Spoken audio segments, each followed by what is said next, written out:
السلام علیکم۔ آپ صلی اللہ علیہ وسلم ایک ہی رات میں سٹارز، پلینٹس، گلیکسیز کو کراس کرتے ہوئے زمین سے آسمان کی طرف گئے۔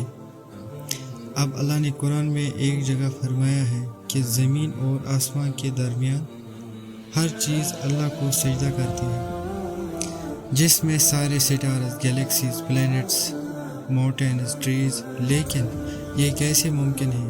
سجدہ تو اس طرح ہوتا ہے، اور کبھی سٹارز اور پلینٹس کو ہماری طرح عبادت کرتے ہوئے کسی نے نہیں دیکھا۔ لیکن اللہ نے قرآن میں بار بار کہا ہے کہ یہ ساری چیزیں اللہ کی عبادت کرتی ہیں۔ تو یونیورس کے ان ساری چیزوں میں کوئی نہ کوئی بات کامن، ایک جیسی ضرور ہوگی۔ آج سے بہت سال پہلے پوری دنیا کا یہ خیال تھا کہ زمین ارتھ ہی دنیا کا سینٹر ہے۔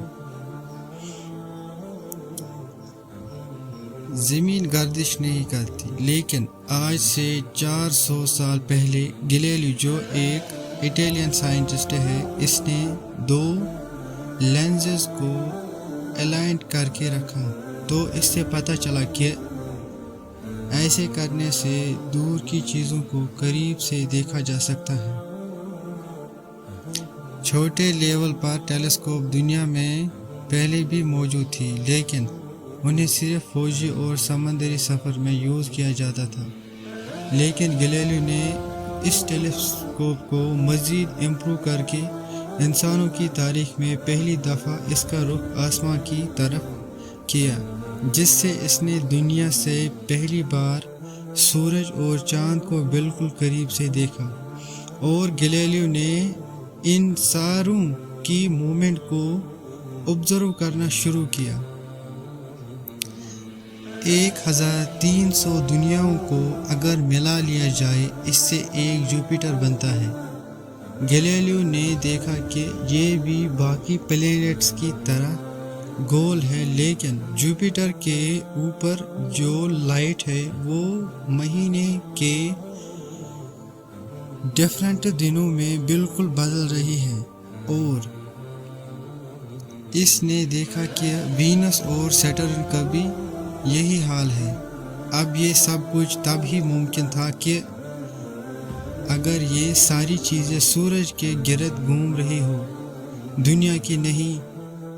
گلیلیو نے یہ باتیں پوری دنیا کو بتائی کہ یونیورس کا سینٹر دنیا نہیں بلکہ سورج ہے۔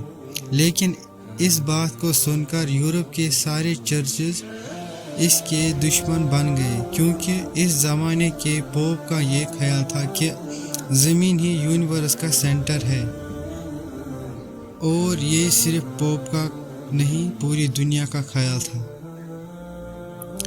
جس کی وجہ سے گلیلیو کو چرچ سے یہ سزا ملی کہ وہ ہمیشہ کے لیے گھر میں بند کر دیا جائے گا۔ لیکن گلیلیو نے اپنا کام جاری رکھا اور اس کی ان ریسرچ کو بعد میں پوری دنیا نے مانا۔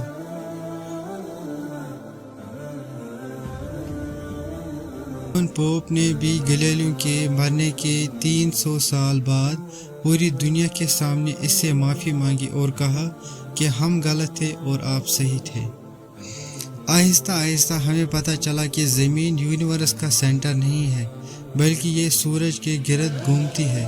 اور سورج بھی کوئی اتنی بڑی چیز نہیں ہے، بلکہ سورج تو اس کی جیسی اربوں خربوں سٹارز کی طرح ملکی وے گلیکسی کا ایک چھوٹا سا حصہ ہے۔ اور یہ ملکی وے گلیکسی اربوں ستاروں سے بنی ہوئی ہے، اور یہ ساری بلینز آف سٹارز ایک ہی سرکل میں گھوم رہے ہیں۔ ہم تو سورج کے گرد گھوم رہے ہیں، تو سورج جیسے اربوں خربوں سٹارز مل کر کس کے گرد گھوم رہے ہیں؟ Super massive black hole.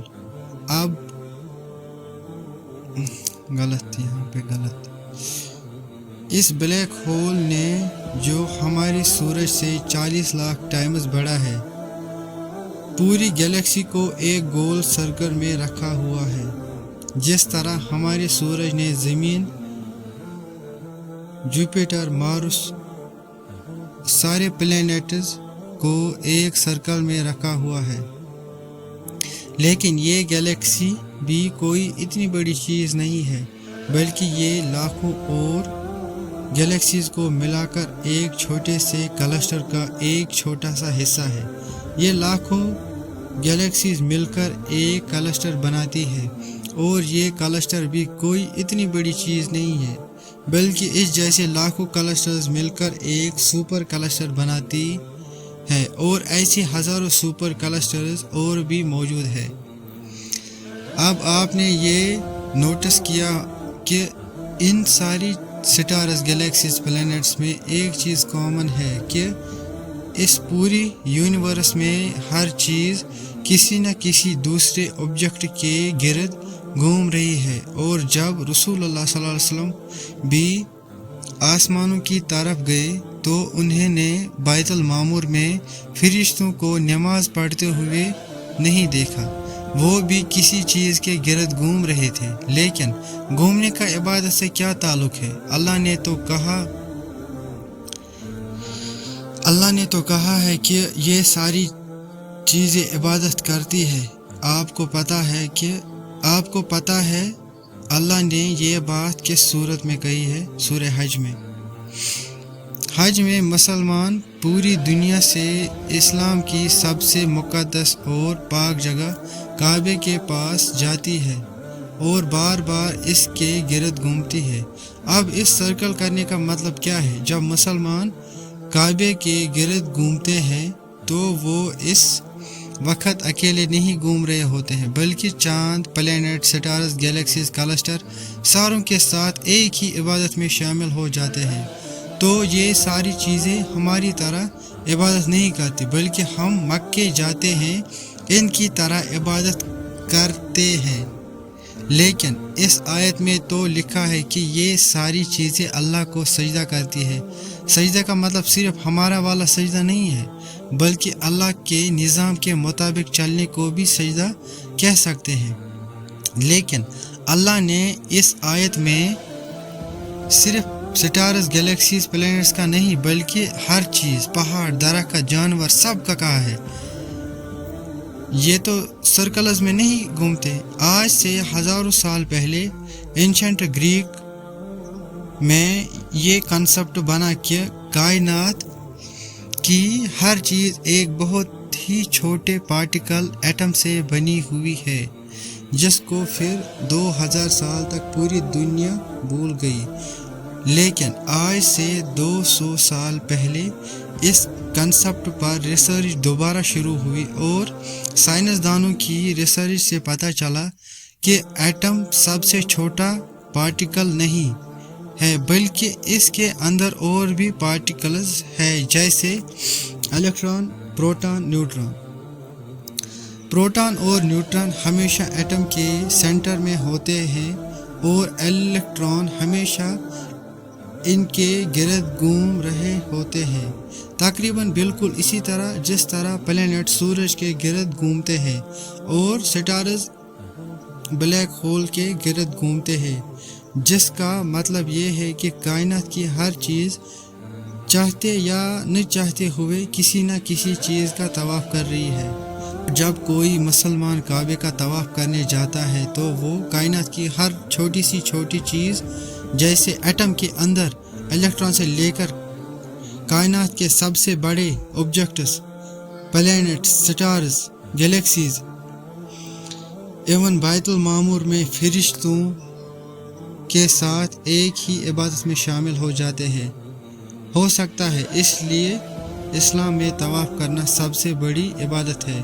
तो जब सूरह हज में अल्लाह ने ये फरमाया कि ये सारी चीज़ें मेरी इबादत करती है, तो ये हमारी तरह इबादत नहीं करती, बल्कि हम मक्के में काबे का तवाफ़ करके इनकी तरह अल्लाह की इबादत करते हैं।